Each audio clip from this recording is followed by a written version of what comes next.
当地时间22号，为期2天的20国集团外长会议在巴西里约热内卢闭幕。会议发表的公报显示，与会各方就支持两国方案解决巴以冲突达成基本共识。巴西外长维埃拉当天表示，20国集团成员国对包括巴以冲突在内的当前国际热点冲突高度关注，并对巴以冲突可能在地区产生外溢风险表示担忧。与会各方呼吁加沙地带立即实现停火，同时开放人道主义准入。各方认为，两国方案是解决巴以冲突的唯一途径。Destacou-se ademais virtual unanimidade no apoio à solução de dois estados.como sendo a única solução possível para o conflito entre Israel e Palestina. 本次外长会议是去年12月巴西开始担任本届20国集团轮值主席国后举行的首次高级别会议。会议为期2天。当前热点冲突引发的国际危机和全球治理改革是会议的主要议题。作为另一场高级别会议，20国集团财长和央行行长会议将于下周在巴西圣保罗举行。21号，维埃拉主持了 G20 外长会开幕式。中国外交部副部长马朝旭、美国国务卿布林肯、俄罗斯外长拉夫罗夫及其他20国集团成员国负责外交事务的官员出席会议。根据会议议程，21号各国代表就当前国际热点冲突问题交换意见。22号，会议就巴西提出的以全球治理改革应对当前国际危机的议题进行讨论。此外，本次会议还就减贫和应对气候变化和环保等议题进行讨论。The G20 is traditionally a platform and an informal group for articulating economic and financial issues in general. Geopolitical issues and security agenda issues usually are left out of the G20, but we know that there is no way to separate these dimensions. 深圳卫视注意到，在 G20 外长会开幕前，美国国务卿布林肯会见了巴西总统卢拉。此前，由于卢拉在埃塞俄比亚出席非洲联盟峰会时，将以色列在加沙地带的军事行动与犹太人大屠杀相提并论，引发了一场外交风波。以色列宣布卢拉为不受欢迎的人，巴西则急召驻以色列大使回国。一名美国官员表示，卢拉和布林肯就巴以冲突进行了坦率的交流。布林肯向卢拉介绍了美国为结束加沙冲突所做的努力，但也告诉他，美国不同意卢拉将以色列的战争努力比作2战中的纳粹种族灭绝的说法。美国国会的反华急先锋众议院美中战略竞争特别委员会主席加拉格尔展开任内第2次窜台行程。与加拉格尔窜台几乎同一时间，美国批准对台出售7500万美元战术武器。中国外交部昨天对此进行了大篇幅回应，敦促美方停止制造台海局势紧张因素，中方将采取坚决有力措施，捍卫国家主权和领土完整。作为臭名昭著的反华急先锋，加拉格尔担任了去年1月创设的美众院美中战略竞争特别委员会的首任主席，其任内主导了兵推台海冲突，并不断向美国会鼓噪所谓台海随时可能爆发的冲突。此外，他还在国会提出对台政策所谓10项建议，包括快速交付军售项目、扩大美台联合训练、美军在印太区域建立联合作战指挥中心等，并纳入下一年度的国防授权法案，以敦促拜登政府落实。值得注意的是，加拉格尔今年刚刚39岁，从政前他担任过7年美国海军陆战队情报官。在以鼓噪对华竞争为主基调的美国国会内，他被视为共和党的明日之星。不过，就在本月10号，加拉格尔却突然宣布，本届议员任期结束后，即2025年1月3号后，他将从国会退休，不再寻求连任。距离加拉格尔宣布退休时间不足1年，22号，他高调带团窜访台湾。据台媒报道，加拉格尔此行窜台行程3天，同行跨党派议员还包括民主党籍的克里希纳莫尔与莫尔顿，以及共和党籍的莫罗尔与约翰逊。这是美众院美中战略竞争特别委员会首度组团窜台。And this is my second trip to Taiwan, and I was eager to come back and look forward to many return journeys in the future. 窜台首日，加拉格尔就先后与台湾地区领导人蔡英文、后任领导人赖清德等人会面。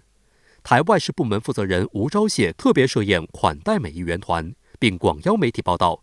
这一造势举事显然得到了加拉格尔的默许。面临两岸关系最敏感的一个时间，那他如果在这边来啊，那又演出一出伞中大戏啊，正好来这边点火。为什么在他来之前，白宫特别苏立文说话？对，所以说话当然也可能也是跟他一定有耳提面命啦。对于美跨党派议员团窜台，中国外交部发言人毛宁22号回应表示，台湾是中国领土不可分割的一部分，中方一贯坚决反对美方同台湾当局进行任何形式的官方往来，坚决反对美方以任何形式、任何借口干涉台湾事务。我们敦促美方务必认清台湾问题的极度复杂性和敏感性，切实恪守一个中国原则和中美3个联合公报规定，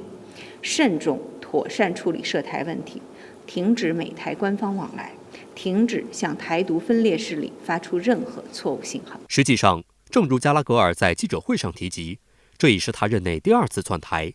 去年2月，他曾秘密窜台4天，与蔡英文、赖清德以及台防务部门负责人邱国正等人会晤。深圳卫视注意到，与此次窜台提前通过媒体放风，并在行间高调接受采访相比，去年2月加拉格尔的窜台行程则十分保密，直到其返美接受《华盛顿邮报》访问后才公开消息。比较特别是，加拉格尔在启程以前就宣布了，你刚刚也提到了，他不再竞选连任了。但是我们不要 overplay 这个事情，特别是我们汲取过去的教训，很多次的访问，很明显的，我们主要在 serve， 事实上经常的达成一个反效果。有长期观察台海局势的学者认为，加拉格尔窜台的意义不只是毕业旅行，更是借此来彰显美中战略竞争特别委员会的所谓政治能量，以及积累个人政治资本。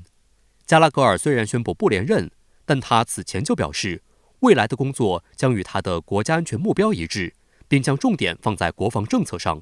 而且他还十分年轻，加上在军队、智库和国会都工作过，未来不排除竞选州长，或在美共和党赢得总统大选后入阁的可能性。届时更要警惕美国的涉台政策。更值得警惕的是，在加拉格尔带团窜台的几乎同一时间，美国防部发表声明称，美国务院已批准对台出售价值约7500万美元的先进战术数据链系统升级计划。这是拜登政府自2021年上任以来第13度宣布对台军售，也是台湾地区2024选举后美国首次对台军售。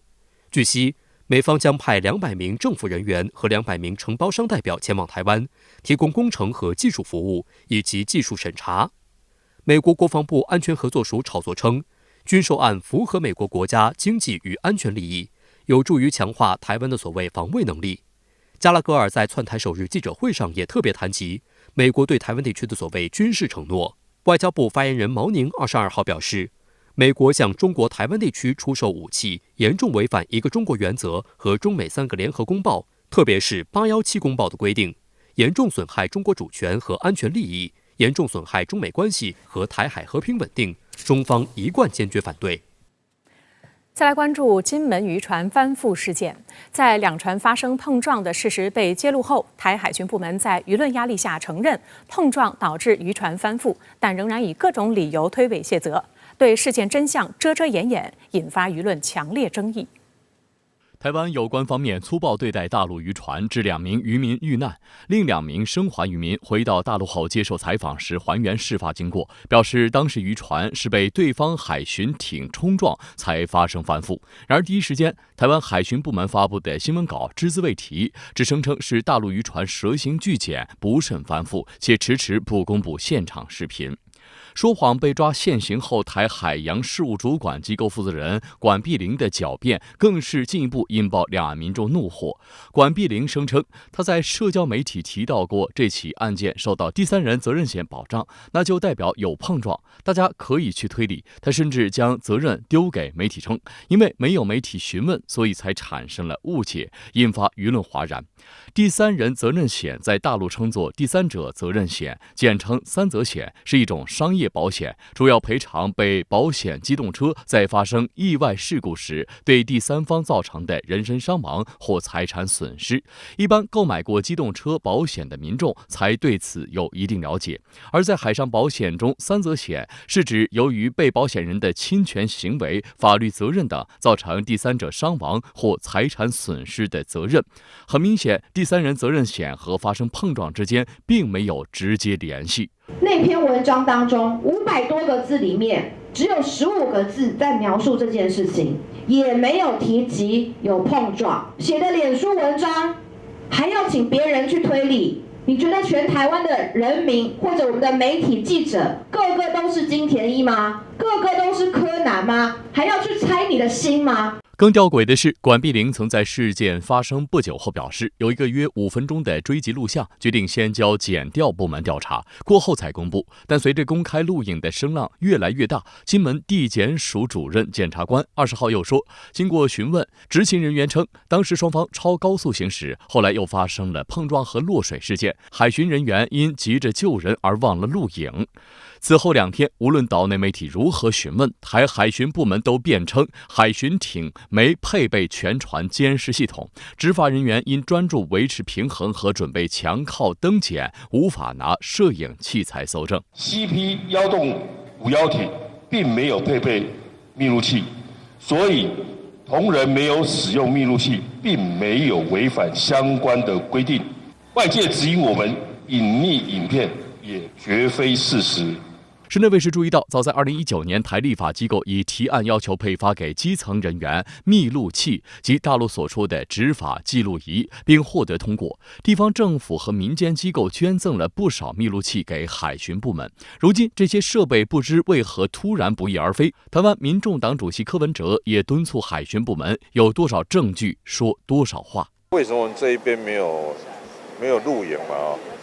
这个是本来就没有录影，还是只有那一段没有录影？这个要说明。如果说平常有录影，只是那一段突然不录影，那这个反正是我们这边要解释嘛。有没有录影带？我判断是有，可是不晓得丢到哪里了，拿出来对自己不利嘛，就说没有录影。岛内舆论质疑，就连汽车、摩托车都配备了行车记录仪，船只太小无法安装监控设备的理由明显站不住脚。此外，台海巡部门曾多次刊发录影录音，以显示执法公正，为何到了这起重大事件时，却一点影像资料都没有？我们过去在这个跑新闻、做新闻的时候，海巡人员最常做什么事情？就搜查有没有走私物品嘛？是。那其实怎么样？你搜查走私物品都有画面，对哦，旁边都有录影搜证。那海巡人员弟兄身上都有佩戴这个密录器，为什么这么大条的事情身上没有半个画面？台湾联合报对此表示，台海巡部门第一时间的不诚实，已让自己陷入百口莫辩窘境。就没有记录啊，就会有一种给人黑箱的感觉啊。觉得有点奇怪，感觉就是他们应该是想要隐瞒一些真相。台湾地区前民代郭正亮注意到，随着当局不断狡辩，涉嫌隐瞒真相，并且大放厥词，声称过错在陆方。国台办的新闻稿措辞也愈发严厉。对于台海巡部门声称是大陆渔船蛇形拒检才导致翻覆，外界也质疑不合逻辑。我如果要跑，一定是加速直线跑嘛。我们蛇形跑什么东西呢？它加速直线离开不是更快？为什么要蛇形呢？对。所以合理的推论是你威胁你要打他嘛。民进党当局的另一则谎言是，台海巡部门在事发不久后声称，大陆渔船上生还的2人乡音过重，导致笔录制作存在一定的难度，时常陷入言不达意的状况。而2人受访画面一经公开，岛内舆论立刻质疑，这叫乡音太重吗？光是听我都听得清清楚楚，没有任何理解上面的问题。对啊，一个人听不懂，你再找第二个人来听，也一定听得懂。台当局一系列诡辩狡辩，引发死者家属强烈不满。20号，相关家属在晋江市红十字会人员陪同下抵达金门，在前往事故船只参加完祭祀仪式后，原计划进行火化，但家属拒绝。一定要查明事情的真相，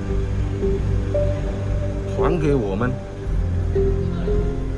一个公道。泉州晋江红十字会高级顾问李朝辉强烈要求查明事件真相，查看事发现场完整录像和我方船只。他强调，了解人是怎么死的是最基本的诉求，台方不得以任何理由拒绝。21号上午，台海巡部门及金门红十字会协助举办死者头七法会，家属则全数以缺席抗议。台海巡部门督察组长谢庆钦此后回应指，已将证物交由检方调查，海巡部门也会提供慰问金，但详细金额仍待真相调查出炉决定。据台媒报道，台湾海巡之友总会秘书长李佩林22号上午赴泉州慰问渔民家属。他表示，针对此案，将全力支持生者及亡者慰问事宜，相关细节陆续安排中。不过，外界认为民进党当局在此事上谎言不断，导致推升两岸紧张局势。如果要使事态全面平息，民间机构的努力还远远不够。